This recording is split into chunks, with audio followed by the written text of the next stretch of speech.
Bapak Ibu sekalian, kalau kita menanam hal yang baik, menanam padi misalnya, jagung, atau menanam maksudnya melon, pasti ada banyak rumput liar yang tumbuh, bukan?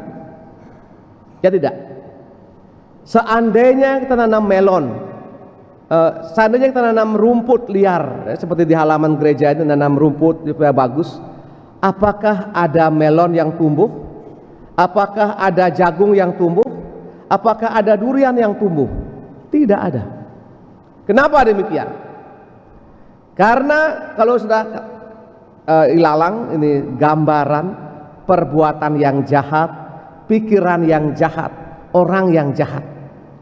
Nah, kalau kita menanam hal yang baik seperti gandum, selalu mendapat tantangan lewat rumput liar. Itulah ibaratnya mengapa kita perlu punya kekuatan yang luar biasa sebagai orang Katolik, yang karena permandian suci, karena firman Allah, kita diibaratkan ibaratnya gandum yang baik, jagung yang baik, tapi ditanam kemudian akan berbagai macam pencobaan, rumput liar yang kita bilang mungkin setan begitu, tidak suka ada gandum yang baik. Dia ingin mengusahakan agar gandum itu rontok, layu, bahkan tidak berbuah. Mengapa demikian? Itulah sebenarnya yang terjadi dalam dunia ini, sehingga Yesus hadir memberi. Mengapa nggak dicabut waktunya, cabut dia punya ilalang? Tuhan mengatakan jangan, nanti tercabut juga gandumnya. Artinya Tuhan itu begitu maha rahim. Tadi seperti tadi pengantar Injil kan, Tuhan yang maha rahim. Apa artinya maha rahim? Memberikan kesempatan berulang-ulang kepada kita orang berdosa ini, yang sudah berdosa, berbuat dosa lagi, untuk bertobat. Artinya stop berbuat dosa, menghasilkan hal yang baik, ngomongkan yang baik, jam studi ya studi, jangan jam studi main bola di lapangan, atau jam di kelas tidur di kelas. Saya dengar cerita nih dari guru-guru SD ini, ada beberapa anak kita, anak asrama ini, dia tidur di kelas. Kenapa tidur? Dia bilang saya mengantuk Pak. Ini bukan jam tidur, jam sekolah. Kalau saya akan suntikan bagon, saya suntik itu dia punya pantat itu, supaya bangun sedikit. Bertobat berarti mengerjakan sesuai dengan waktunya. Jam misah ya misah, jam tidur ya tidur. Tapi jam tidur juga orang bisa gunakan untuk belajar juga bisa. Supaya kita punya pemikiran seperti itu, Bapak sekalian, supaya yakin bahwa kita mampu melawan ilalang ini, yang tanda kutip artinya hal yang jahat. Apa yang perlu kita buat supaya kekuatan itu bertahan, sehingga ilalang dikalahkan oleh gandum yang berbuah lebat? Saya kerap mengisahkan cerita seperti ini. Satu kali ada kapal karam ya, kapal pecah, kemudian menabrak batu karang, kemudian penumpangnya tercerai-berai. Ada datang tim SAR menyelamatkan, dan satu orang dia terbawa arus dan terlempar di suatu pulau yang sunyi, tidak ada siapa-siapa, hanya tanah kosong, kering kerontang, panas. Dia berpikir, kemudian dia harus bertahan hidup. Tiap hari dia mencari daun yang bisa dimakan, kemudian mengumpulkan tanaman hutan, bertahan. Kemudian karena panas, dia buat semacam dangau gitu dari rumah, dari daun-daun kering itu, daun kering. Dia buat untuk bertahan hidup. Dia mengatakan mudah-mudahan ada yang menemukan saya nih. Handphone tidak ada karena semua hilang semua. Akhirnya suatu hari, suatu pagi dia pergi mencari buah-buah di hutan.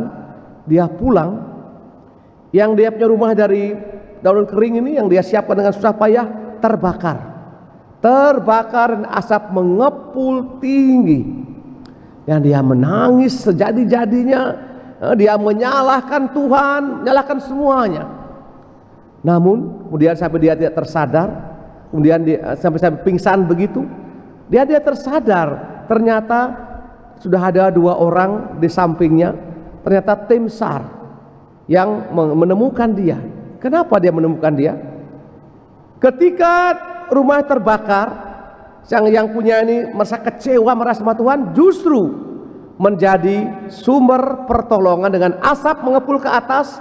Tim SAR melihat bahwa di sana ada orang, maka tim SAR datang dan menemukan dia. Ini yang kerap terjadi. Kita gagal, kita jelek, kita tidak berarti, tapi ketika kita menyadari bahwa kerap kali dengan cara seperti itu kita menyemburkan asap ke atas pertolongan dan Tuhan datang. Kisah yang kedua, satu kali ada seorang pengusaha yang neces, mobil bagus, datang ke suatu sekolah di kampung. Dia mencari seorang guru namanya Pak Komang gitu. Cari. Kaget, Pak Komang ini kaget. "Lah kamu siapa?" Anak dari yang seorang cerita bahwa 20 tahun lalu dia sekolah di sini dan dia jelas-jelas ketahuan menyontek.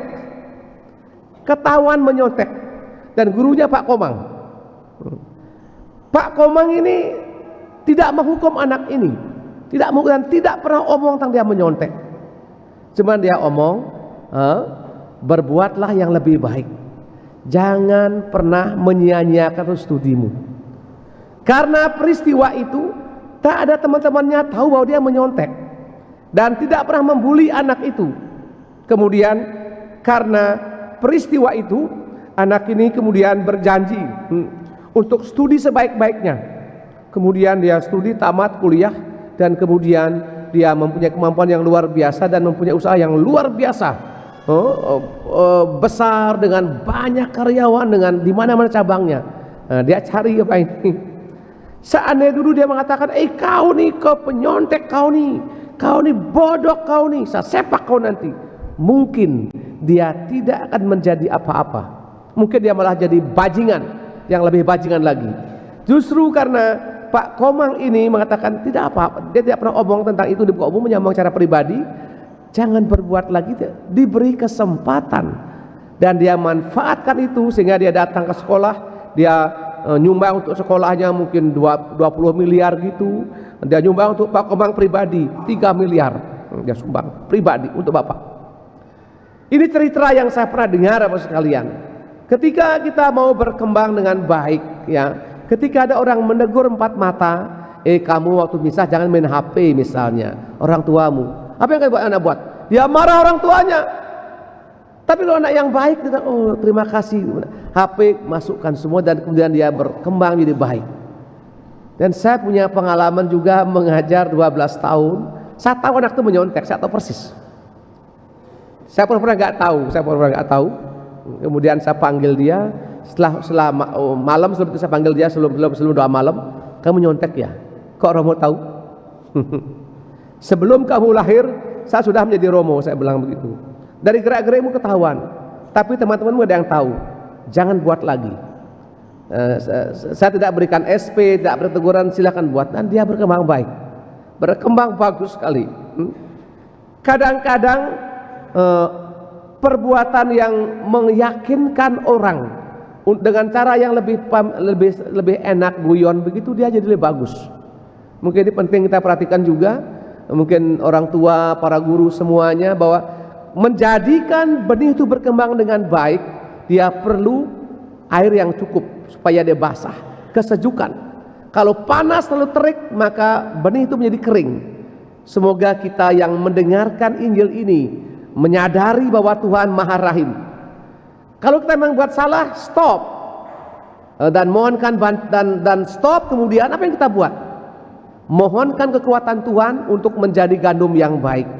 Dan gereja mengajarkan lewat para kudusnya bahwa Ekaristi adalah jalan tol menuju surga. Jalan tol. Apa jalan tol? Kilat khusus. Sehingga mencintai Ekaristi berarti mencintai jalan tol menuju surga.